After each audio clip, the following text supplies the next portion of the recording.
محرم الحرام میں بدعت سے بھی اجتناب کرنا بہت ضروری ہے۔ ایک حادثہ ہوا، نبی کریم صلی اللہ علیہ وسلم کی وفات اور دین کے مکمل ہونے کے 50 سال بعد دین مکمل ہو گیا، نبی صلی اللہ علیہ وسلم کی وفات ہو گئی، 50 سال گزر گئے، گویا کہ نصف صدی گزر گئی، آدھی صدی گزر گئی۔ اس کے بعد ایک حادثہ پیش آیا، اور وہ بڑا تلخ اور دردناک حادثہ ہے، جس میں نبی کریم صلی اللہ علیہ وسلم کے نواسے کو اور آپ کے کنبے کو شہید کر دیا گیا۔ اگرچہ سیدنا حسین ابن علی رضی اللہ عنہما کی شہادت کا ذکر اللہ کے نبی کے سامنے جبرائیل علیہ السلام نے کر دیا۔ نبی صلی اللہ علیہ وسلم بیٹھے ہیں اور بیٹھے بیٹھے رونا شروع کر دیا۔ ایک حدیث میں ہے کہ آپ سوئے ہوئے ہیں، آپ بیدار ہوئے تو رو رہے ہیں۔ نبی کریم صلی اللہ علیہ وسلم سے پوچھا گیا آپ کیوں رو رہے ہیں؟ آپ نے فرمایا مجھے خواب میں دکھایا گیا کہ میرے نواسے کو فرات کے کنارے میری امت کے لوگوں نے شہید کر دی، اس لیے میں رو رہا ہوں۔ اب اس کے بعد محمد کریم صلی اللہ علیہ وسلم نے اور کچھ نہیں کہا کہ اگر میرے نواسے کو شہید کر دیا جائے تو جس مہینے میں شہید کیا جائے اس مہینے میں تم نے کالا لباس پہن لینا ہے، اس مہینے کو تم نے منحوس قرار دے دینا، یا اس مہینے کو تم نے سوگ کا مہینہ قرار دے دینا۔ یہ وہ سارے کام ہیں جو ہم کرتے ہیں، دیکھتے ہیں، ہمارے معاشرے میں ہوتے ہیں۔ درد اپنی جگہ، دکھ اپنی جگہ، سارے دکھ اور درد اکٹھے کیے جائیں تو اس جہان کا سب سے بڑا درد والا دن وہ دن تھا جس دن میرے نبی پاک کی وفات ہوئی۔ سب سے بڑا غم والا دن وہ دن تھا جس دن محمد رسول اللہ صلی اللہ علیہ وسلم کی وفات پاک۔ اس سے بڑھ کر کوئی غم والا دن نہیں ہو سکتا۔ صحابہ کہتے ہیں مدینے میں دن کے وقت اندھیرا چھا گیا، ہماری آنکھوں کے سامنے صحابہ کہتے ہیں اندھیرا ہو گیا۔ اب نبی کریم صلی اللہ علیہ وسلم کی وفات والا دن، رسول اللہ صلی اللہ علیہ وسلم کی وفات والا دن مسلمانوں نے جشن کا دن بنا لیا۔ ہوتا ہے نا جشن، نبی پاک صلی اللہ علیہ وسلم کی جس دن وفات ہوئی، کس دن ہوئی؟ 12 ربیع الاول، ہر بندہ جانتا ہے۔ کل تک 12 وفات کا دن لکھا جاتا تھا، چند سال پہلے کے کیلنڈر آپ دیکھ لیں، 12 وفات۔ نبی کریم صلی اللہ علیہ وسلم کی وفات سے بڑا دکھ، درد اور غم والا دن، کہ جس دن کے غم کے بارے میں آپ صلی اللہ علیہ وسلم کی بیٹی حضرت فاطمہ رضی اللہ عنہا نے کہا کہ میرے اوپر غموں کے پہاڑ ٹوٹ پڑے، اگر یہ غم پہاڑوں پر ڈال دیے جاتے تو پہاڑ ریزہ ریزہ ہو جاتے۔ اتنا بڑا حادثہ ہوا کہ حضرت حسین رضی اللہ عنہ کے نانا جان، آپ کے نانا پاک محمد رسول اللہ صلی اللہ علیہ وسلم کی وفات ہو گئی، لیکن کیسی عجیب شیطان نے چال چلی کہ نانا پاک کی وفات والے دن کو جشن کروا دیا اور نواسے کی شہادت والے دن کو سوگ بنا دیا۔ عجیب ڈپلومیسی نہیں ہے؟ بات سمجھنے والی ہے۔ تو میرے بھائیوں، وہ کام کریں جو شریعت میں ہے، جو قرآن اور حدیث میں ہے۔ جو ایک حادثہ ہوا، بڑا دردناک حادثہ ہے، حضرت حسین ابن علی رضی اللہ عنہما، ہمارا دل، جان، ہمارے دل کے ٹکڑے، ہماری آنکھوں کا نور، ہمارے دل کا سرور ہیں، ہمارا ایمان ہے، محمد کریم صلی اللہ علیہ وسلم کے آپ نواسے ہیں۔ سیدہ فاطمہ رضی اللہ عنہا خاتون جنت کے آپ لخت جگر ہیں، حضرت علی رضی اللہ عنہ کے دل کے ٹکڑے ہیں، جنتی جوانوں کے سردار ہیں، میرے محمد کریم صلی اللہ علیہ وسلم کے پھول ہیں، بے شمار آپ کے فضائل و مناقب ہیں۔ انشاءاللہ ایک جمعہ اس پر بھی پڑھا دیں کہ پہلے بھی ہم حسنین کریمین کی عظمت بیان کرتے رہتے ہیں۔ ہمارا ایمان ہے، ہمارے ایمان کا حصہ ہے سیدنا حسین ابن علی رضی اللہ عنہ، لیکن دین میں وعدہ گھاٹا نہیں ہے، دین میں کمی بیشی نہیں ہے۔ محمد کریم صلی اللہ علیہ وسلم کی وفات سے بڑا حادثہ کیا ہو سکتا؟ اس سے بڑا کوئی حادثہ نہیں ہے۔ اب ہمیں ضرور سوچنا چاہیے، ہماری زندگی کا جو وقت مختصر ہمیں اللہ نے دیا ہے، ہمیں سیدھی سیدھی اور کھری کھری باتیں کرنی چاہیے اور اپنے دل و دماغ میں، ورنہ ہر شخص جس نے حق سنا وہ قیامت والے دن مجرم ٹھہرے گا۔ مبلغ بن جائیے، اسلام کے تبلیغ کرنے والے بن جائیے، صرف مسجدوں تک تبلیغ کو محدود نہ رکھیے۔ اپنے بچوں کو، اپنی بچیوں کو، کالج یونیورسٹی کے اسٹوڈنٹ ہوں، تاجر ہوں، مزدور ہوں، ملازم ہوں، غریب ہو، امیر ہو، ہر شخص کو نمازی بھی بن جانا چاہیے اور اسلام کا مبلغ اور سفیر بن جانا چاہیے۔ ایسا نہ ہو کہ کہیں دھوکے میں مارے جائیں، ادھر دل کیا تو ادھر چل پڑا، ادھر دل کیا تو ادھر چل پڑا۔ اسلام کے دو راستے نہیں ہیں، اسلام کا ایک راستہ ہے۔ اسلام کا صرف ایک راستہ ہے، اسلام کے دو راستے نہیں ہیں۔ دین ایک ہے، دین دو نہیں ہے۔ حق ایک ہے، حق دو نہیں ہے۔ کیا سمجھ آئی بات؟ یہ میٹھی میٹھی باتیں اور اس طرح کا مزاج، اپنی آخرت کی فکر کریں میرے بھائی۔ مرنا نہیں ہے، اللہ کو حساب نہیں دینا۔ محمد کریم صلی اللہ علیہ وسلم نے یہ نہیں فرمایا، اللہ قدم نہیں اٹھانے دیں گے جب تک تجھ سے اور مجھ سے یہ سوال نہیں کریں گے وقت کیسے گزارا۔ وقت کا سوال ہوگا۔ خوش گپیوں کی محفلوں میں بیٹھے ہوئے، اور پھر ایک بہت بڑا فتنہ یہ موبائل کا فتنہ ہے، سکرولنگ، پیکج لگایا اور فیس بک اور یوٹیوب، اس کو، یہ تو اب گناہ کبیرہ بن چکا ہے۔ اگر میں ایک بات کر کے آپ کو سمجھا دیتا ہوں مختصر وقت میں، اگر قرآن آنے کے بعد، قرآن مجید آنے کے بعد تورات، انجیل، زبور کو نہیں پڑھا جا سکتا، منع کیا نا رسول اللہ نے۔ تورات، انجیل، زبور پڑھنے سے اللہ کے نبی نے منع کر۔ سیدنا عمر پہ غصے ہو گئے اللہ کے نبی، معروف واقعہ آپ نے سنا ہے۔ تورات کا وہ ورق تھا نا جو حضرت عمر رضی اللہ عنہ نے پڑھا تو نبی پاک غصے ہو گئے کہ قرآن آ چکا ہے، اب تم تورات کیوں پڑھتے ہو؟ دین آ چکا ہے، قرآن حدیث پڑھو نا۔ کبھی کوئی مسئلہ پوچھتا ہے، میں نے یہ سنا ہے جی، میں نے یہ سنا، بھائی نہیں سننا چاہیے۔ جب سنیں گے تو گمراہ ہوں گے۔ ایمان مضبوط کریں نا، اپنا تمسک اور تعلق وحی الہی کے ساتھ جوڑیں، ورنہ ایسی خلش آئے گی ذہن میں، ایسی ذہن کے اندر اسلام کے بارے میں خدشات پیدا ہو جائیں، آپ شک اور شبہ کا شکار ہو جائیں گے کہ بھائی یہ کیا کہہ رہا ہے، وہ کیا کہہ رہا ہے، بھائی قرآن کیا کہہ رہا ہے۔ قرآن آ گیا ہے، قرآن سنیں۔ آپ کا تعلق وحی الہی کے ساتھ ہونا چاہیے۔ ایک حادثہ ہو گیا، یہ تو یہاں تک بات تھی۔ قرآن حدیث پڑھیں۔ جو وقت موبائل کو، یوٹیوب کو دیتے ہیں، آپ اس پر آپ کو گانے بھی آئیں گے، اس پر برہنہ تصویریں بھی آئیں گی، یوٹیوب پر، فیس بک پر عورتوں کی ننگی تصویریں بھی آئیں گی، ہاں جی، اس کے اوپر گانے بھی آئیں گے، فلمیں بھی آئیں گی، اس پر مولوی بھی آئیں گے، وائز بھی آئیں گے، وائز، شاد و نادر کہتے کوئی علماء بھی آ جائیں گے۔ اب ہم میں یہ تفریق تو ہے نہیں کہ وائز کون ہے اور عالم کون ہے، ہم یہ ڈیفرنس تو نہیں کر سکتے۔ کوئی بندہ، کسی کے اندر یہ صلاحیت نہیں ہے کہ وہ یہ فرق کر سکے کہ یہ وائز ہے۔ حضرت عبداللہ ابن مسعود رضی اللہ عنہ کا قول سنو آج، اور اس کو پلے باندھ لو۔ حضرت عبداللہ ابن مسعود رضی اللہ عنہ فرماتے ہیں، دین کا سب سے زیادہ نقصان واعظین نے کیا۔ اسیاں نے جی واز ہوندہ پہ آواز دے جانا ہے، سر بڑی ہے۔ دین کا سب سے زیادہ نقصان کس نے کیا ہے؟ واعظین نے۔ واز کرنا ہے جی، علماء نے نہیں کیا۔ علماء کون ہیں؟ علماء قرآن اور حدیث پڑھنے والے، قرآن اور حدیث ڈنکے کی چوٹ بیان کرنے والے ہیں، کوئی راضی ہو یا ناراض ہو۔ جو حق ہے وہ کھول کر بتانے والے۔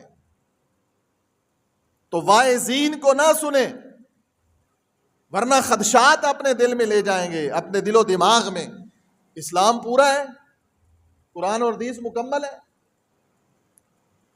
بھائی کہتے ہیں نا پنجابی میں تیرا کوئی پیر و مرشد ہے کہ نہیں؟ بھائی ہمارا ہے نا پیر و مرشد، محمد رسول اللہ صلی اللہ علیہ وسلم ہے ہمارے پیر و مرشد۔ جو آقا نے فرمایا وہ حق ہے، حق ایک ہے، حق دو نہیں ہے۔ قرآن حدیث کا ایک راستہ ہے، دو راستے نہیں ہیں۔ بہت ساری باتیں ایسی ہیں جو حالات کے تقاضا کے پیش نظر اور ملکی حالات کی وجہ سے، عالمی حالات کی وجہ سے برسر ممبر نہیں کی جا سکتی۔ بصیرت ہے، عقل مندی اور دانائی بھی کسی چیز کا نام ہے، لیکن جو درد دل رکھنے والے، میں آج کے اس دور میں بڑے مزدور جانتا ہوں، طالب علم جانتا ہوں، دیہاتی جانتا ہوں کہ جن کو اللہ نے دین کی اتنی سمجھ دی ہے کہ جو عام مولویوں کو بھی نہیں پتا وہ عام لوگوں کو اتنا پتا چل گیا۔ محبت ہے نا، تڑپ ہے، جذبہ ہے کہ بھائی دین ہم نے سیکھنا ہے، ہم نے سمجھنا ہے دین۔ جب ہم اس نہج پر چلیں گے پھر ہمیں کوئی گمراہ نہیں کر سکے۔ رسول اللہ صلی اللہ علیہ وسلم نے تو یہاں تک فرمایا ایک اتنا بڑا فتنہ آ جائے گا کہ ایک انسان، ایک شخص ہوگا جس کو دجال کہا جائے گا۔ دجل سے ہے، اس کا جھوٹ، اس کا دھوکہ، اس کا فراڈ۔ نبی پاک نے فرمایا میری امت کے اندر اور اللہ کی زمین سر دجال سے بڑا فتنہ کوئی نہیں۔ دجال آئے گا، سنا ہے نا نام آپ نے دجال کا؟ دجال آئے گا اور اس کی حالت اور کیفیت کیا ہوگی؟ وہ آگ کھا لے گا، پانی کے اوپر چلے گا، اس حد تک وہ مردہ کو زندہ کر دے گا اور زندہ کو مار دے گا۔ نبی صلی اللہ علیہ وسلم نے فرمایا اس کا الٹ کیجئے، اتنا بڑا فتنہ آئے گا، اتنا بڑا فتنہ۔ نبی صلی اللہ علیہ وسلم نے اتنا ڈرایا کہ دجال کا جب نام لیا جاتا تھا نبی پاک کی بیویاں اپنے کمروں میں گھس جاتی تھی۔ اتنا ڈر تھا، نبی صلی اللہ علیہ وسلم نے صحابہ کو بتلایا اور صحابیات اتنا ڈر گئی تھی۔ اتنا بڑا فتنہ، ہم تو یہ چھوٹے چھوٹے فتنوں کا شکار ہو کر شکوک و شبہات کا شکار ہو گئے۔ ہم نے دین کے بارے میں دلوں میں خدشے پیدا کر لی، سوال در سوال کر۔ بھائی قرآن پڑھیں، حدیث پڑھیں، ایک اچھے عالم کے ساتھ تمسک رکھیں، تعلق رکھیں جس کے اوپر آپ کو ٹرسٹ ہے، بھروسہ ہے، اور اگر وہ آپ کو غلط راستے پہ لگائے گا تو عند اللہ وہ مجرم ہوگا۔ کسی ایک کو مان لیں، کسی ایک پر ٹرسٹ اور بھروسہ اور یقین کر لیں جس نے آپ کو قرآن اور حدیث سنایا۔ جو بھی ہے، کوئی بھی ہو، کوئی بھی ہے جس پر آپ کو یقین ہے، آپ اپنے زندگی کی مسائل ان سے پوچھیں۔ فَاسْتَمْسِكْ بِالَّذِي أُوحِيَ إِلَيْكَ إِنَّكَ عَلَىٰ صِرَاطٍ مُسْتَقِيمٍ۔ ایسے نہ زندگی گزار کے جائیے، جاہل اللہ تعالیٰ کو پسند نہیں ہے، جاہل بن کر نہ رہیے، علم کی خوشبو آنی چاہیے آپ سے۔ ایسی زندگی گزاریے کہ من مرضی کے مسئلے، من مرضی کی باتیں اور یہ موبائل کی سکرولنگ اس کو چھوڑ دی۔ محرم آتا ہے، ایک درد دل رکھنے والا پاکستانی ڈر اور خوف کے مارے دعا کرتا رہتا ہے، یا اللہ محرم امن سے گزر جائے، یا اللہ محرم امن سے گزر جائے، یا اللہ محرم امن سے گزر جائے۔ کیوں؟ حرمت والا مہینہ اس لیے ہے کہ مسلمان خوف زدہ ہو جائیں۔ محرم کا مہینہ اس لیے ہے کہ لوگوں نے ایسے حالات پیدا کیے۔ کون ذمہ دار ہیں ان کو ہم پہچانے نا۔ آؤ میں بتاتا ہوں، وہ لوگ ذمہ دار ہیں کہ جن لوگوں نے محمد کریم صلی اللہ علیہ وسلم کے ان صحابہ کو، ان پاک باز ہستیوں کو، ان مقدس قدوس عظیم ہستیوں کو جنہوں نے ایمان والی نگاہ سے محمد رسول اللہ کی زیارت کی اور جن سے اللہ نے قرآن میں وعدہ کر دیا۔ جو میں نے آیت پڑھی ہے سورۃ الحدید 27واں پارہ اور سورہ الحدید کی آیت نمبر 10، اللہ نے اس آیت کے ان لوگوں کا ذکر فرمایا ہے اور اللہ کا ایک وعدہ ہے۔ وہ وعدہ کیا ہے؟ وَكُلًّا وَعَدَ اللَّهُ الْحُسْنَى۔ آج کے جمعے کی آپ کو کوئی بات یاد نہ رہے، یہ دو لفظ آپ نے یاد رکھنے ہیں، وَكُلًّا وَعَدَ اللَّهُ الْحُسْنَى، وَكُلًّا وَعَدَ اللَّهُ الْحُسْنَى۔ سورۃ حدید کی آیت نمبر 10، وَكُلًّا وَعَدَ اللَّهُ الْحُسْنَى، اللہ فرماتے ہیں میرا وعدہ ہے ان لوگوں کے ساتھ. کن لوگوں کے ساتھ؟ محمد کریم صلی اللہ علیہ وسلم کے صحابہ کے ساتھ. کیا وعدہ ہے؟ میرا وعدہ ہے کہ میں اللہ ان کو راضی کر دوں گا قیامت کے دن، کیونکہ انہوں نے میرے محمد کو دنیا میں راضی کیا. اب وہ مجرم ہیں لوگ کہ جن لوگوں نے ان صحابہ کو گالیاں دی، ان صحابہ کو بے ایمان کہا، ان صحابہ کو کافر کہا، ان صحابہ کو منافق کہا، ان صحابہ کو جنہوں نے گندی گندی گالیاں دی. ہاں جی، جبکہ قرآن نے ان صحابہ کی عظمت بیان کی. وہ لوگ مجرم ہیں. آج تک کوئی مسلمان یہ جرت نہیں کر سکتا کہ سیدنا حسین ابن علی کو گالی دے، سیدنا حسن کو گالی دے. کسی مسلمان کی ایمانی غیرت یہ گوارا ہی نہیں کرتی، سن بھی نہیں سکتا. لیکن حالات ایسے پیدا کر دیے گئے. کن لوگوں نے کیے؟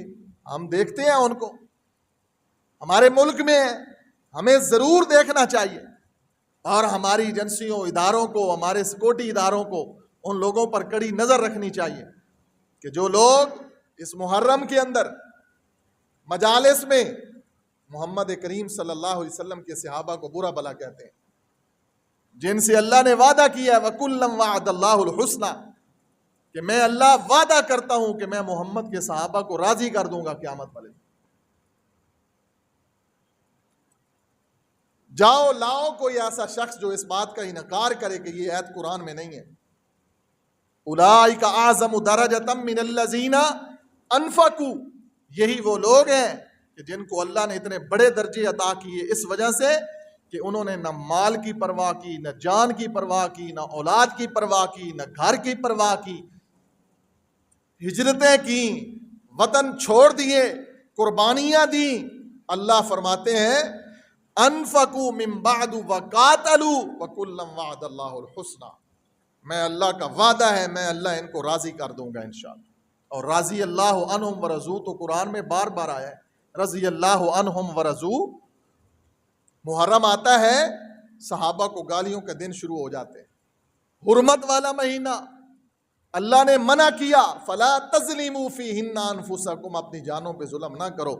کتنے بدبخت ہیں وہ لوگ، کتنے بد نصیب ہیں وہ لوگ کہ جو مسلمانوں کے درمیان اتنی بری باتیں پھیلاتے ہیں کہ جن پاک باز ہستیوں کو اللہ کے نبی نے ایمان کی گارنٹی دی.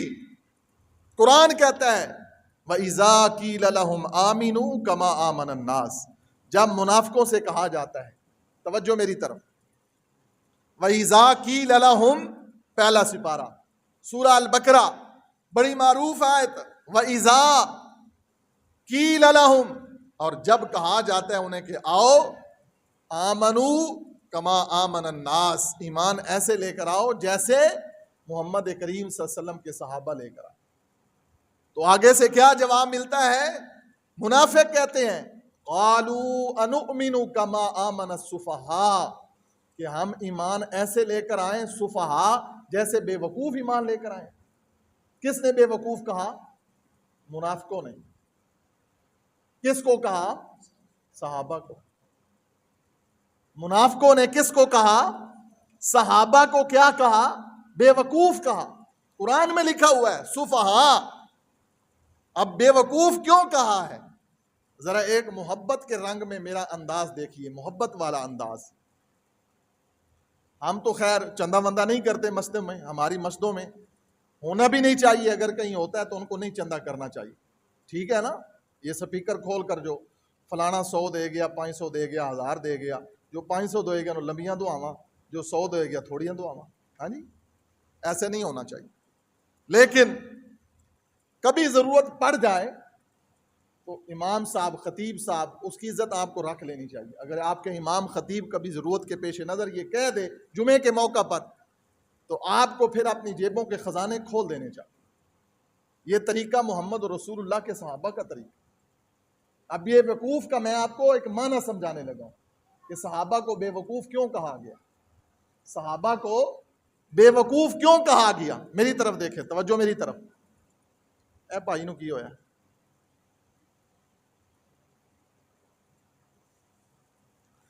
نبی کریم صلی اللہ علیہ وسلم نے اعلان کیا، میری طرف دیکھیں، میری طرف توجہ. نبی صلی اللہ علیہ وسلم نے چندے کا اعلان کیا. رسول اللہ صلی اللہ علیہ وسلم نے دین کے لیے، اسلام کے لیے معروف واقعہ، بڑا معروف واقعہ. حضرت ابو بکر صدیق گھر کا سارا سامان لے آئے، سیدنا عمر فاروق گھر کا آدھا سامان لے آئے. اب ہو یہ میں اعلان کروں کہ دین کے کسی کام کے لیے چندے کی ضرورت ہے، ایک بندہ آپ کے بتالی چک کا محبت میں اٹھے، گھر کے باہر مزدہ کھڑا کرے، ٹرالی کھڑی کرے اور گھر کا سارا سامان ٹرالی میں ڈال دے، مزدے میں ڈال دے، گھر کا سارا سامان. اوانڈی گوانڈی پوچھن گے نا بے تینوں کی ہویا کہ ہجرت کر چلے، پوچھن گے نا بکی ہویا ہے. تے اگو بندہ آکھے گا بکاری صاحب نے مسجد کے اندر اعلان کیتا ہے تے میں اپنا سارا سامان کدھر دے چلا، سمجھو نا سمجھو. تے لوگ اس کو کی آکھن گے؟ لوگ کی آکھن گے؟ بے وقوف آکھن گے نا. کوئی 500,000 دے دے یار، یہ کوئی طریقہ ہے؟ تو گھر دا سارا سامان بھی ٹرالی اگے لوڈ کرن لگ گئے. سبحان اللہ. گل سمجھنا، بات سمجھنا. میرے نبی نے اعلان کیا اور ابو بکر نے گھر کا سارا سامان اٹھا کے دے دیا. اس لیے منافقوں نے کہا یہ بے وقوف ہے، لیکن قرآن نے کہا ان سے زیادہ عقل والا کوئی نہیں. منافقوں نے کہا یہ بے وقوف ہے. منافقوں نے صحابہ کو کیا کہا؟ آمن السفہاء. تو رب نے کہا یہ بے وقوف نہیں ہے، الا انہم ہم السفہاء، تم بے وقوف ہو. سبحان اللہ. جن کی گالی کا جواب رب دے، جن کی عظمت کے بارے میں رب بولے. منافقوں نے کہا صحابہ بے وقوف ہیں، رب نے کہا محمد رسول اللہ کو بولنے نہیں دیا. رب نے خود کہا الا انہم ہم السفہاء ولکن لا یعلمون. یہ جاہل ہے، یہ نہیں جانتے. صحابہ بے وقوف نہیں ہیں. صحابہ نے تو دین کی محبت میں گھر کا گھر لٹوا دیے محمد رسول اللہ صلی اللہ علیہ وسلم. اس لیے اللہ تعالیٰ نے کہا وَكُلًّا وَعَدَ اللَّهُ، اس لیے رب نے کیا کہا؟ وَكُلًّا وَعَدَ اللَّهُ الْحُسْنَى. میری طرف دیکھا کرے نا، دائیں بائیں کوئی بندہ آئے جائے، تھوڑا سا وقت ہوتا ہے، سیکھیں. 7 سال ہو گئے ہیں، آپ اتنی عمر بڑے بڑے ہو گئے ہیں، آپ کو بیٹھنے کا نہیں پتا، آپ کو سننے کا نہیں پتا، کیا کرتے ہیں آپ؟ توجہ رکھا کریں بات. اسلام کے مبلغ، دائی اور سفیر بن جائیں. وَكُلًّا وَعَدَ اللَّهُ الْحُسْنَى. محرم اس لیے نہیں آتا کہ ان لوگوں کو گالی دی جائے کہ جن لوگوں کو رب نے کہا کہ میں ان کو راضی کر دوں گا، میرا وعدہ ہے ان سے. وَكُلًّا وَعَدَ اللَّهُ الْحُسْنَى. سورۃ حدید آیت نمبر 10. اللہ کا وعدہ کیوں نہ ہوتا کہ یہ محمد کریم صلی اللہ علیہ وسلم کے عظیم صحابہ، انہوں نے کسی چیز کی پرواہ نہیں. 50 سال گزر گئے، نبی صلی اللہ علیہ وسلم وفات پا گئے، محمد کریم صلی اللہ علیہ وسلم دنیا سے جا چکے، دین مکمل ہو چکا. واقعہ کرب و بلا، نبی صلی اللہ علیہ وسلم کی وفات اور دین کے مکمل ہونے کے 50 سال بعد پیش آیا. اب ابو بکر کو گالی دینے کی کیا ضرورت بھائی؟ اب عمر کو گالی دینے کی؟ اگر بالفرض 1 منٹ کے لیے مان بھی لیا جائے تیرے باپ نے، میرے باپ نے کوئی غلطی کی ہو جاتا ہے نا، انسان ہے، آپ کے باپ نے کوئی غلطی کی ہو، کسی کے کوئی باپ نے خطا کی ہو اور باپ فوت ہو گیا، اب آپ کے مرے ہوئے باپ کو کوئی گالی دے آپ کے سامنے، آپ خاموش رہیں گے؟ بے شک ظاہر غلطی کی ہو آپ کے باپ نے. قرآن کہتا ہے، حدیث کہتی ہے لا تسبوا الاموات، جو فوت ہو جائے ان کو گالی. یار محمد کے صحابہ اتنے لاوارث ہیں، تیرے باپ کو کوئی گالی دے، میری اور آپ کی ماں کو کوئی گالی دے اور ہم چپ نہ رہیں اور محمد رسول اللہ کے صحابہ کو گالی دی جائے دبے لفظوں میں، سوشل میڈیا پر موجود ہیں. اس لیے حالات خراب ہوتے ہیں. دونوں طرف سے روک تھام ہونی چاہیے. جیسے کوئی سنی کوئی مسلمان حضرت حسن حضرت حسین اہل بیت کی شان میں گستاخی نہیں کر سکتا. اگر کوئی کرتا ہے تو اس کو بھی پکڑ کر سری سزا دی جائے. اور واقعہ کربلا کی آڑ میں، واقعہ کرب و بلا کی آڑ میں کوئی ابو بکر کو گالی دے، عمر کو گالی دے، عثمان کو برا بلا کہے، کوئی ابو ہریرہ کو برا بلا کہے، کوئی نبی صلی اللہ علیہ وسلم کے کسی اور صحابی کو برا بلا کہے، تو کیوں کہے؟ حالات ایسے خراب ہوتے. کیا آپ نہیں مانتے حضرت حسن کو؟ کیا کوئی مسلمان حضرت حسین کا انکار کرتا ہے؟ کوئی حضرت علی کے مناقب کا انکار کرتا ہے؟ کوئی مسلمان اہل بیت کی شان میں تنقید کر سکتا ہے؟ پھر اب حالات دیکھیں. اب ایک طرف یہودیوں کو دیکھ لیں. یہودی کہتے ہیں کہ تم موسیٰ علیہ السلام کو نہیں مانتے. یہودی ہمارے دشمن ہیں کہ نہیں؟ اسرائیل میں کیا کچھ کر دیا انہوں نے؟ دشمن ہے نا ہمارے. یہودی ہمارے دشمن ہیں.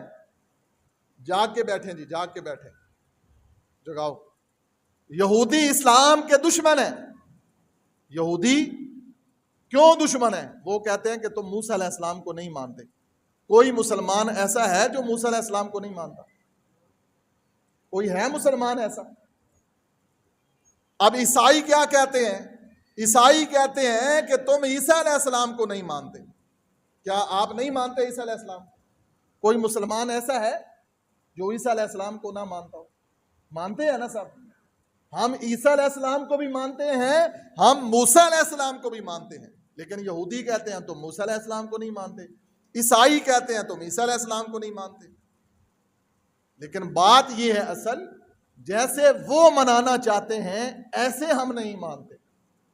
ہم ویسے مانتے ہیں جیسے قرآن کہتا ہے.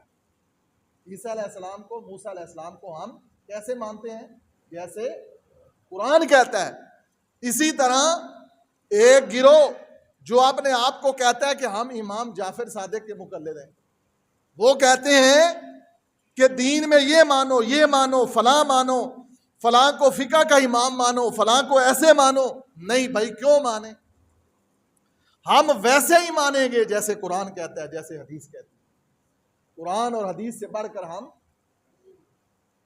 سمجھنے کی بات ہے نا، بڑی سیدھی سیدھی باتیں. تب حالات خراب ہوتے ہیں، تب بدامنی ہوتی ہے، تب ماحول خراب ہوتا ہے جب قرآن اور حدیث کی مخالفت کی جاتی ہے، جب وائلیشن کی جاتی ہے، جب ان پاک باز ہستیوں کو جن کی عظمت میں قرآن اترا، جن کے بارے میں قرآن نے کہا اولئک هم المفلحون، یہی لوگ کامیاب ہیں. کون؟ محمد رسول اللہ کے صحابہ. اولئک هم الراشدون، یہی لوگ ہدایت والے ہیں. کون؟ محمد رسول اللہ صلی اللہ علیہ وسلم کے صحابہ. اولئک هم المہتدون، ہدایت یافتہ یہی لوگ ہیں. کون؟ محمد رسول اللہ کے صحابہ. اولئک هم المؤمنون حقا، یہ پکے مومن ہیں. قرآن کہتا ہے کون؟ محمد رسول اللہ کے صحابہ. قرآن میں لفظ آیا ہے یا ایھا الذین آمنو، کتنی بار آیا ہے؟ سینکڑوں بار قرآن میں آیا ہے. کتنی بار؟ سینکڑوں بار. یا ایھا الذین آمنو. جب یہ قرآن اترتا تھا ایمان والے کون ہوتے تھے؟ جب یہ قرآن اترتا تھا ایمان والے کون ہوتے تھے؟ صحابہ ہوتے تھے نا. سب سے پہلے ایمان والے کون ہیں؟ تو اللہ کن کو کہتا تھا ایمان والے؟ صحابہ کو کہتا تھا. جن کو رب کہے ایمان والے، اس ابو بکر عمر کو گالی دی جائے، اس ابو بکر عمر پر لعنت کی جائے.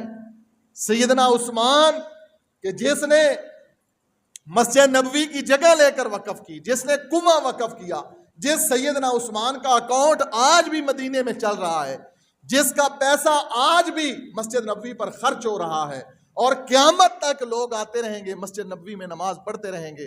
مسجد نبوی کا آج بھی سارا خرچ سیدنا عثمان کے اکاؤنٹ سے نکلتا ہے. اس عثمان کو لوگ برا بلا کہیں تو کیوں کہیں؟ ہم مر گئے، ہم میٹھے میٹھے واز لوگوں کو سناتے رہیں، اپنے تعلقات نبھاتے رہیں، کل قیامت والے دن ہمیں محمد کے صحابہ کا ساتھ نصیب نہیں ہوگا.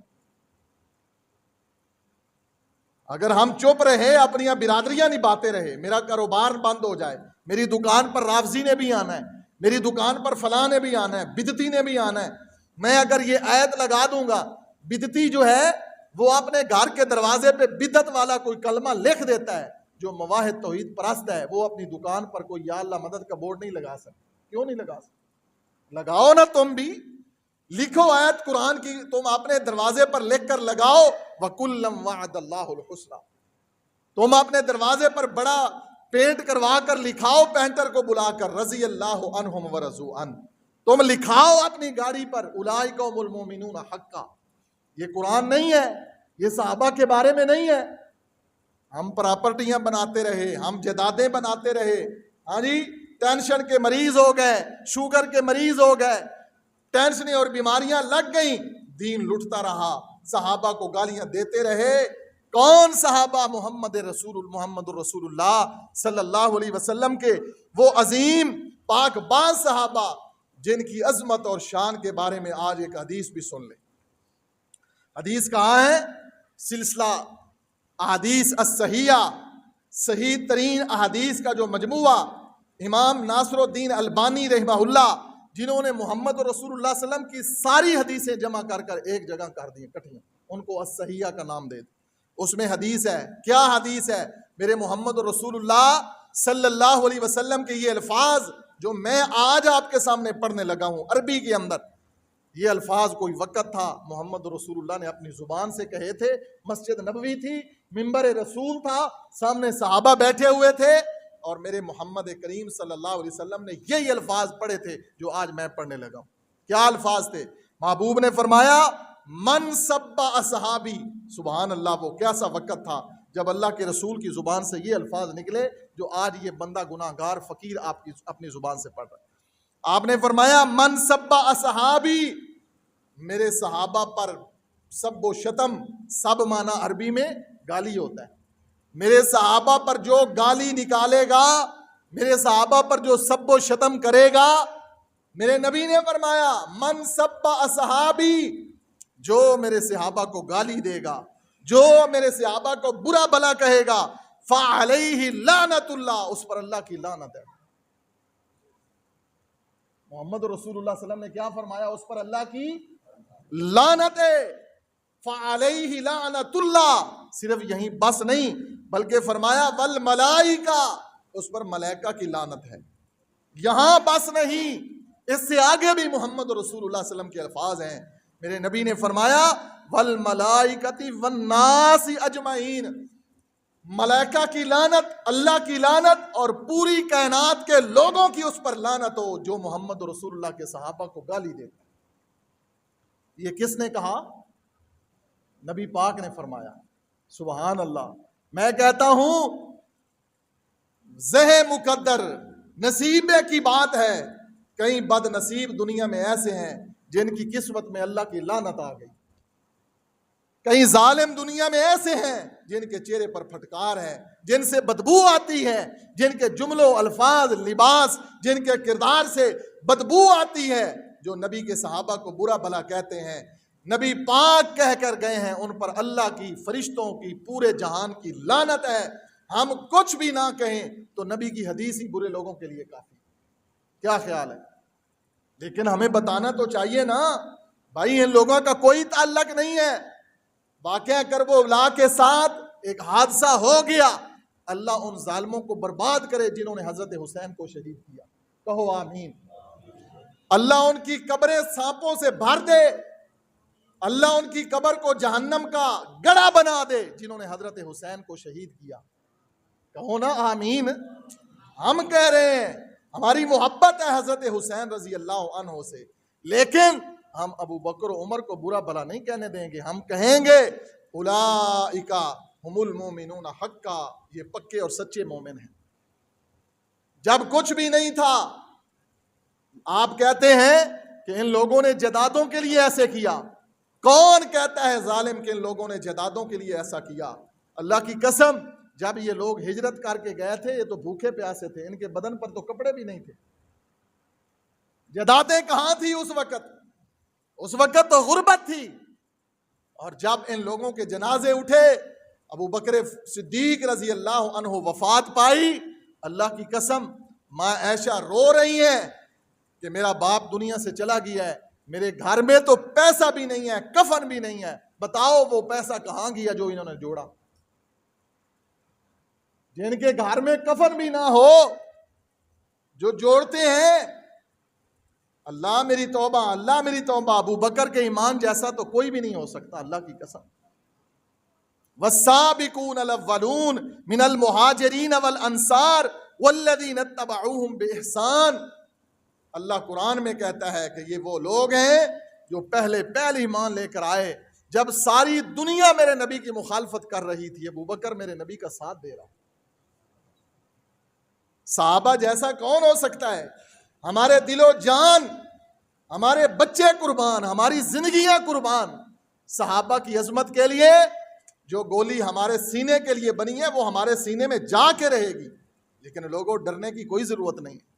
اب وہ وقت گزر گیا ہے، واز میٹھے میٹھے سنو اور بعد میں جا کے تبصرے کرو کہ آج تو کمال ہو گئی ہے۔ کچھ سن کر جائیں، کچھ پلے باندھ کر جائیں، اپنے ایمان کو مضبوط کر کے جائیں۔ قرآن کی ایک آیت سنیں، اللہ سبحانہ و تعالیٰ نے قرآن مجید کے اندر سورہ المجادلہ 28واں پارہ سورہ المجادلہ کی آیت نمبر 22 میں اللہ نے کیا فرمایا ان صحابہ کے بارے میں؟ اللہ اکبر، اولئک کتب فی قلوبہم الایمان۔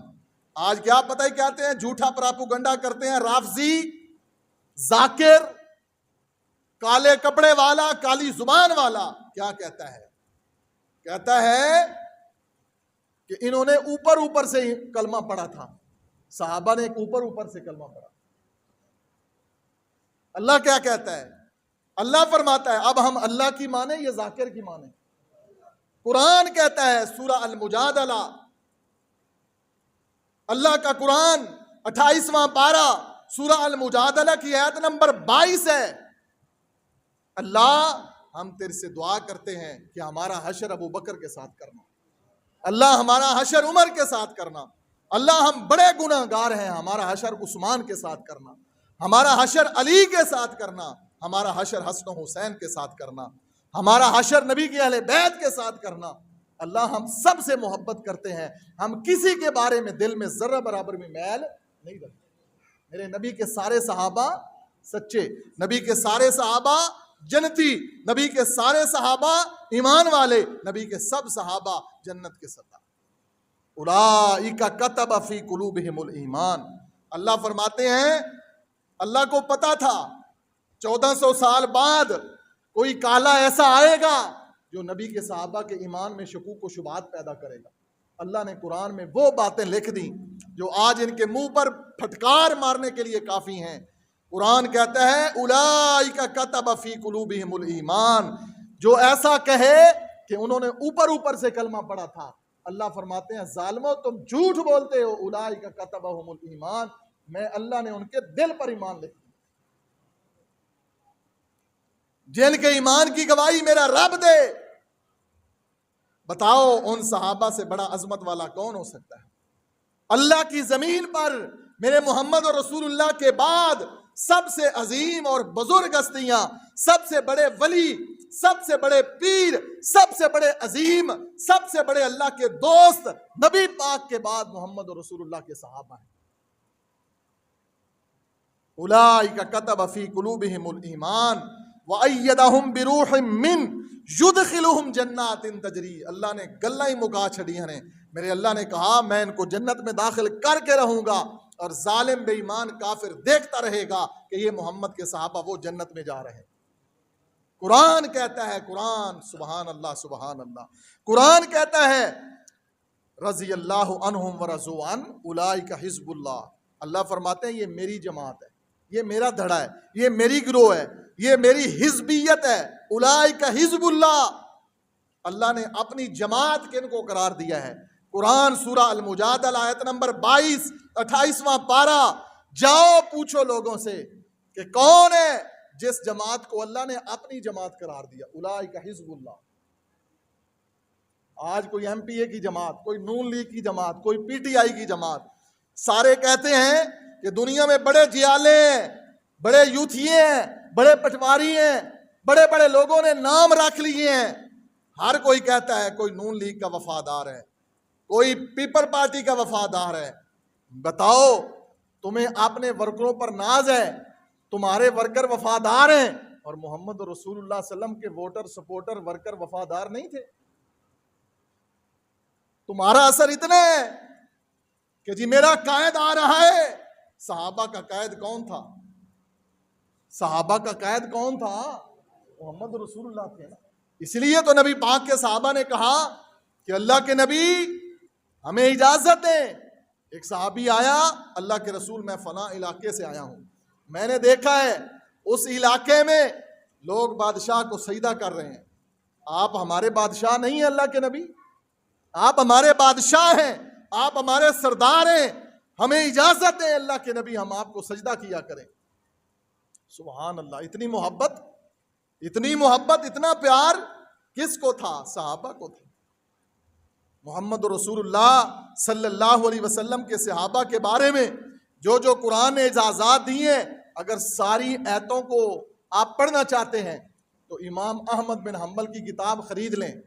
میں بتانے لگا ہوں, اگر آپ کو صحابہ سے محبت ہے, اپنے بچوں کو فتنوں سے بچانا چاہتے ہیں, دشمنان صحابہ سے بچانا چاہتے ہیں کہ کہیں ایسا نہ ہو تجھے پتہ ہی نہ ہو تیرا بچہ اور بچی دل میں صحابہ کے بارے میں نفرت رکھتا ہو, کہیں ایسا نہ ہو کہ تجھے پتہ ہی نہ ہو تیرا بچہ سکول کالج یونیورسٹی کا سٹوڈنٹ ہے, تیری بچی سکول کالج یونیورسٹی کی سٹوڈنٹ ہے, وہاں کا پروفیسر اس کے دل میں خلش پیدا کرتا ہے, وہاں کی کوئی پرنسپل, وہاں کی کوئی ٹیچر آپ کے بچے کے ذہن میں نفرت پیدا کر رہا ہے صحابہ کی.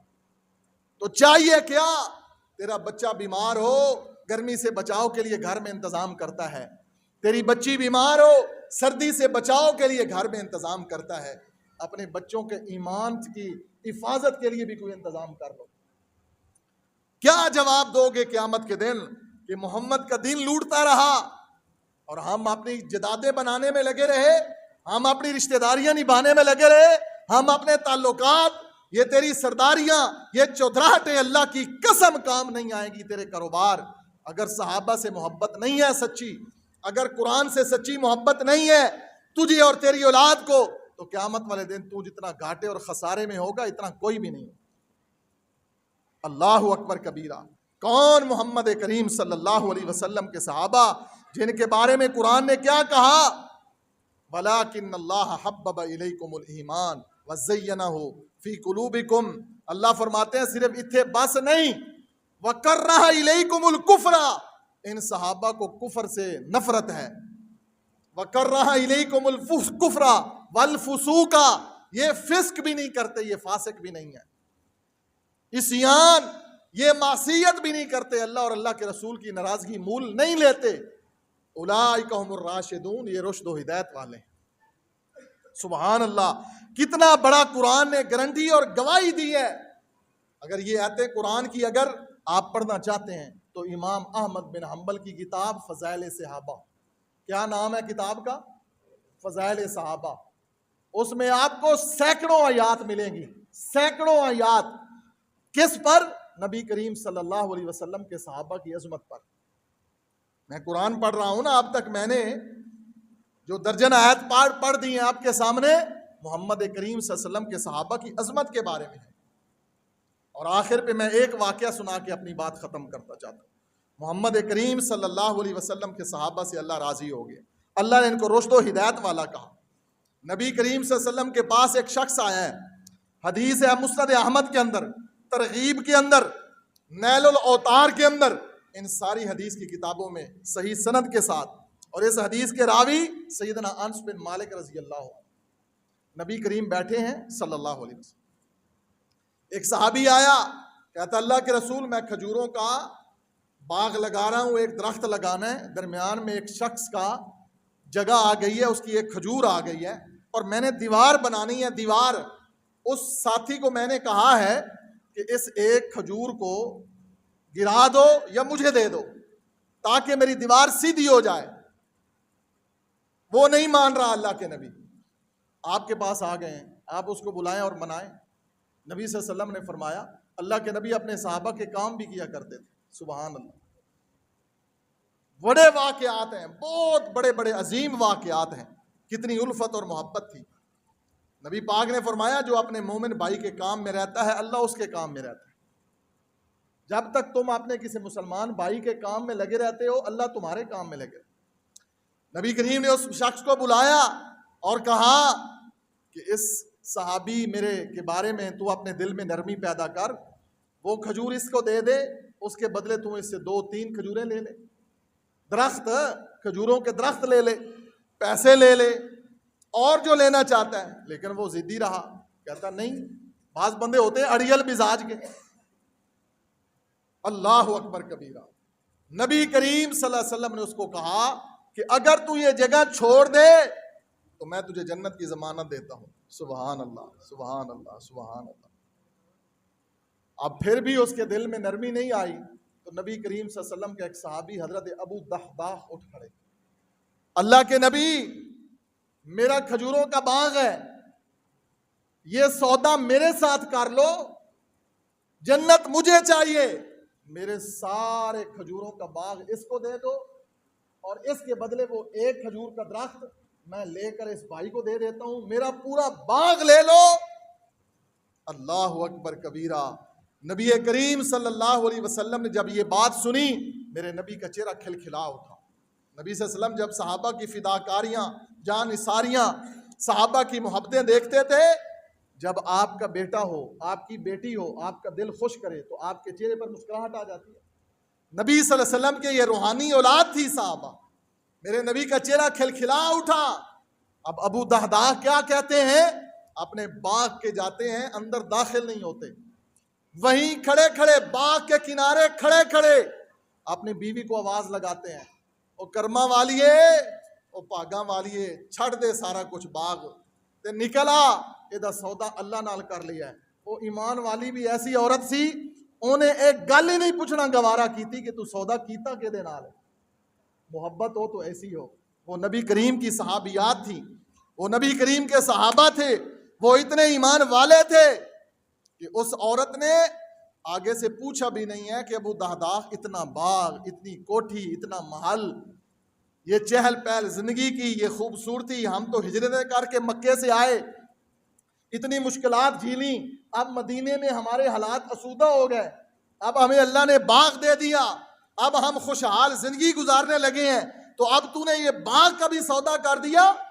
اس عورت نے پوچھنا بھی گوارا نہیں کیا، اس نے اپنے بچوں کو انگلی سے لگایا، سبحان اللہ، اور سیدھی چل پڑی، اور آ کر کیا نبی صلی اللہ علیہ وسلم کے سامنے ابو دحداح کہتے ہیں، اللہ کے رسول صلی اللہ علیہ وسلم، یہ میرا باغ، یہ میرا محل، یہ میرے کھجوروں کے پودے، بس مجھے جنت چاہیے اور کچھ بھی نہیں چاہیے۔ یہ تھے صحابہ، یہ کیا تھے؟ یہ صحابہ تھے۔ نبی کریم صلی اللہ علیہ وسلم کے ایک ایک صحابی ایسا، ایک ایک صحابی، ایک جنگ ہوئی، نبی صلی اللہ علیہ وسلم نے پوچھا، مال غنیمت تقسیم کرنے لگے، صحیح البخاری میں، مسلم میں حدیث ہے، دونوں حدیث کی معتبر کتابوں میں، نبی صلی اللہ علیہ وسلم نے پوچھا، شہید کوئی ڈھونڈ کے لاؤ، کوئی غیب تو نہیں ہے؟ نہیں اللہ کے نبی۔ پھر پوچھا، کوئی غیب تو نہیں ہے؟ نہیں اللہ کے نبی۔ پھر پوچھا، ڈھونڈ کے لاؤ۔ آخر پہ نبی کریم صلی اللہ علیہ وسلم نے فرمایا، میرا جلابیب کہاں ہے؟ نبی صلی اللہ علیہ وسلم کے ایک صحابی کون تھا؟ جلابیب، نام سنا ہے نا؟ وہ پینڈو صحابی، دیہاتی صحابی، چھوٹا قد، رنگ کالا، نبی کریم صلی اللہ علیہ وسلم کے لیے پنڈ کی ترکاریاں لانے والا۔ نبی صلی اللہ علیہ وسلم آیا، میرا جلابیب کہاں ہے؟ ڈھونڈو جلابیب کو۔ جلابیب کو ڈھونڈنے لگے تو دیکھتے ہیں میدان کارزار میں جلابیب کے دائیں بائیں 7 لاشیں پڑی ہیں۔ کتنی؟ 7 لاشیں، اور اس میں درمیان میں جلابیب رضی اللہ عنہ کی بھی ڈیڈ باڈی پڑی ہے۔ نبی کریم صلی اللہ علیہ وسلم کو بتایا گیا تو اللہ کے نبی صلی اللہ علیہ وسلم نے فرمایا، اور یہ میرا جلابیب ہے جس نے 7 کافروں کو قتل کیا اور خود بھی شہید ہو گیا۔ اور پھر میرے نبی کریم صلی اللہ علیہ وسلم نے کیا فرمایا؟ میں قربان ہو جاؤں اپنے صحابی کے اوپر۔ او لوگو، جس صحابی کے بارے میں میرے نبی اتنا جملہ کہہ دیں، میرے نبی اتنا الفاظ کہہ دیں کہ میں قربان ہو جاؤں جلابیب کے اوپر، سبحان اللہ، سبحان اللہ۔ پھر میرے نبی نے ان دونوں ہاتھوں پہ جلابیب کو اٹھایا، کفن نہیں دیا، غسل نہیں دیا، چارپائی پہ نہیں اٹھایا، اور کسی اور صحابی نے ہاتھ بھی نہیں لگایا، خود اکیلے میرے نبی کریم صلی اللہ علیہ وسلم نے جلابیب کی میت کو اٹھا کر قبر میں رکھا۔ محمد کے ہاتھ جس کا مدفن بن جائیں صلی اللہ علیہ وسلم، ان صحابہ کا کوئی مقابلہ کر سکتا ہے؟ محرم ہو اور فضائل صحابہ بیان نہ کرنا نا انصافی ہے. وقت اجازت نہیں دے رہا. بڑے واقعات ہیں, اتنے واقعات ہیں کہ اللہ کی قسم دل باغ ہو جاتا ہے, آنکھیں بہہ پڑتی ہیں اور دل کی کیفیت عجیب ہو جاتی ہے کہ کس مٹی کے بنے ہوئے یہ لوگ تھے محمد کریم صلی اللہ علیہ وسلم کے صحابہ, جنہوں نے کسی چیز کی پرواہ ہی نہیں کی ہے. حضرت عبداللہ بن جاش رضی اللہ عنہ, میرے نبی کی عظیم صحابی, وہ کہتے ہیں اللہ میں تیری بارگاہ میں لڑوں, میرے ناک کاٹ دیا جائے, میری آنکھیں نکال دی جائیں, میرے کان کاٹ دیے جائیں, اور میں ایسی حالت میں اللہ تیرے سامنے پیش ہوں اور تو مجھ سے پوچھے کہ تو ایسی حالت کیوں لے کر آیا, اور میں تجھے بتاؤں کہ میرا کوئی ذاتی کام نہیں تھا, میں تیرے دین کے لیے ناک بھی کٹوا دی, کان بھی کٹوا دیے, میری آنکھیں بھی نکال دی گئیں, اور اللہ کی قسم ایسا ہی ہوا. عبداللہ بن جاش رضی اللہ عنہ کے ناک کو کاٹ دیا گیا, کان کو کاٹ دیا گیا, اللہ اکبر, آنکھیں نکال دی گئی حضرت عبداللہ بن جاش رضی اللہ عنہ. کوئی ایک صحابی. اللہ سے دعا ہے کہ اللہ سبحانہ و تعالی ہمیں صحابہ سے سچی محبت نصیب فرمائے. محرم کے اندر بدعت کرنے والا, رسول اللہ صلی اللہ علیہ وسلم نے فرمایا کل بدعت ضلالہ. محرم میں کیا کرنا ہے؟ نظر و نیاز کوئی نہیں کھانی, کالا کپڑا نہیں پہننا, محرم کے اندر سبیل کا پانی نہیں پینا, کسی جلوس میں شرکت نہیں کرنی, ورنہ باطل کو مضبوط کرنے والی بات ہے. اگر سنی مسلمان گھروں میں بیٹھ جائیں, ان کی عورتیں گھروں میں بیٹھ جائیں, یہ جلوس ختم ہو جائیں. کوئی ایسی عبادت نہیں ہے کہ جو عبادت بازاروں میں کی جائے, روڈوں پہ کی جائے. کوئی اسلام کے اندر ہے ایسی عبادت؟ عبادت تو عبادت خانوں میں ہوتی ہیں. کافروں کی بھی عبادتیں گرجا گھروں میں ہوتی ہیں, کفار کی بھی عبادتیں جو ہیں ان کے گرجا گھروں میں ہیں. مسلمانوں کی عبادتیں مسجد میں ہیں, روڈوں پہ عبادت نہیں ہے. اسلام کے اندر کوئی جلوس نہیں ہے, کوئی تعزیہ نہیں ہے. مسلمانوں اپنے اندر ہمیت اور غیرت پیدا کریں. 10 اور 9 محرم کو اپنے بچوں کی نگرانی کریں, اپنی عورتوں کی نگرانی کریں کہ ہم نے ایسے بدعت کا حصہ نہیں بننا, کیونکہ اسلام کے اندر بدعت جاری کرنے والا ملعون ہے. محمد رسول اللہ صلی اللہ علیہ وسلم نے فرمایا میری شفاعت نصیب نہیں ہوگی جس نے بدعت کی ہوگی, میں حوض کوثر پہ اس کو پانی نہیں پلاؤں گا. میرے نبی نے کیا کہا؟ میں اس کو حوض کوثر سے پانی نہیں پلاؤں گا. آپ کہتے ہیں نظر اللہ نیاز حسین, نہیں, نظر بھی اللہ کے لیے, نیاز بھی اللہ کے لیے, صدقہ بھی اللہ کے لیے, خیرات بھی اللہ کے لیے, دیکھ بھی اللہ کے لیے, جینا بھی اللہ کے لیے, مرنا بھی اللہ کے لیے. قل ان صلاتی و نسکی و محیای و مماتی للہ رب العالمین. پولے پولے پیری اسلام نہیں جے آنا. اپنی ٹینشناں لینیاں پینیاں نے, کاروبار واسطے ٹینشناں لیندے ہو, برادری واسطے لیندے ہو, اولاد واسطے لیندے ہو. یہ صرف مولویاں دا کام ہے ممبر تے کھپڑا. گھنٹہ تو نواز کریے, سمجھائیے, اور پھر بھی آپ ایسی بدعت کا حصہ بنیں. آپ کہیں نہیں ہم رواداری چاہتے ہیں, یہ کوئی رواداری نہیں ہے. اسلام کی مخالفت میں, اسلام کی دشمنی میں آپ کہیں جگہ کھڑے ہوں تو بتاؤ کل قیامت کے دن میرے محمد رسول اللہ کو کیا چہرہ دکھاؤ گے؟ نبی کریم کے صحابہ کو کیا چہرہ دکھاؤ گے؟ نہیں کھانی نیاز. رمضان محرم کے مہینے میں قبرستان نہیں جانا, صرف جمعے کو جانا ہے, صرف جمعہ ہو. آج تو اس بار تو اتفاق سے 10 محرم آج جمعے کو رہا ہے, اس جمعے کو بھی نہیں جانا چاہیے. 10 محرم کا جمعہ آ رہا ہے, اس جمعے کو کیوں؟ جہاں پر اسلام کی مخالفت کا کام ہو رہا ہو. بے شک جمعہ ہے, جمعے کے حضور نے اجازت دی ہے, لیکن اس دن مسلمانوں کی کثرت قبرستان میں جاتی, عورتیں جاتی ہیں. عورتوں کو تو ویسے بھی نہیں جانا چاہیے. اپنی قبریں ٹھیک کرنی ہے تو پورا مہینہ, پورا سال پڑا ہے. جو محرم میں جائے گا وہ بدعت کرے گا, جو محرم میں جائے گا قبرستان وہ محمد رسول اللہ کی مخالفت کرے گا. اس کو یہ بات سمجھ لینی چاہیے کہ جس نے اللہ کے رسول کی مخالفت کی وہ کہاں جائے گا. قرآن کہتا ہے جس نے محمد رسول اللہ صلی اللہ علیہ وسلم کی مخالفت کی وہ جنت میں نہیں جائے گا. وَمَن يَعْصِ اللَّهَ وَرَسُولَهُ يُدْخِلْهُ نَارًا, وہ جہنم میں داخل ہو. یہ ایک ہی تو ہستی ہے اللہ کے نبی کی, ایک ہستی ہے کائنات میں اللہ کے نبی کی, جس کی بات مانے جنت ملتی ہے, جس کی بات نہ مانے جنت. ایک ہی تو ہستی ہے نا. اللہ نے ٹک لا دیتا ہے, اللہ نے فیصلہ کر دیا ہے جو میرے محمد صلی اللہ علیہ وسلم کی شریعت مانے گا اور شریعت تیری میری مرضی کا نام نہیں ہے، مولوی کی مرضی کا نام نہیں ہے، پیر کی مرضی کا نام نہیں ہے، ذاکر کی مرضی کا نام نہیں ہے، کسی دنیا کے بڑے کی مرضی کا نام نہیں ہے۔ دین اللہ کے قرآن کا نام ہے، محمد رسول اللہ کی حدیث کا نام، اس پر عمل کریں۔ محرم میں بدعت نہ کریں، سبیلیں نہیں لگانی۔ 9 اور 10 محرم 2 دن کا روزہ رکھنا ہے انشاءاللہ، جمعرات اور جمعہ 2 دن کا روزہ رکھیں۔ گارنٹی ہے محمد رسول اللہ صلی اللہ علیہ وسلم کی کہ انشاءاللہ 1 سال کے گناہوں کا اللہ کفارہ بنا دے گا۔ یہ کام کرنے ہیں، اللہ توفیقات عطا فرمائے۔ اقول قولی ھذا استغفر اللہ لی ولکم۔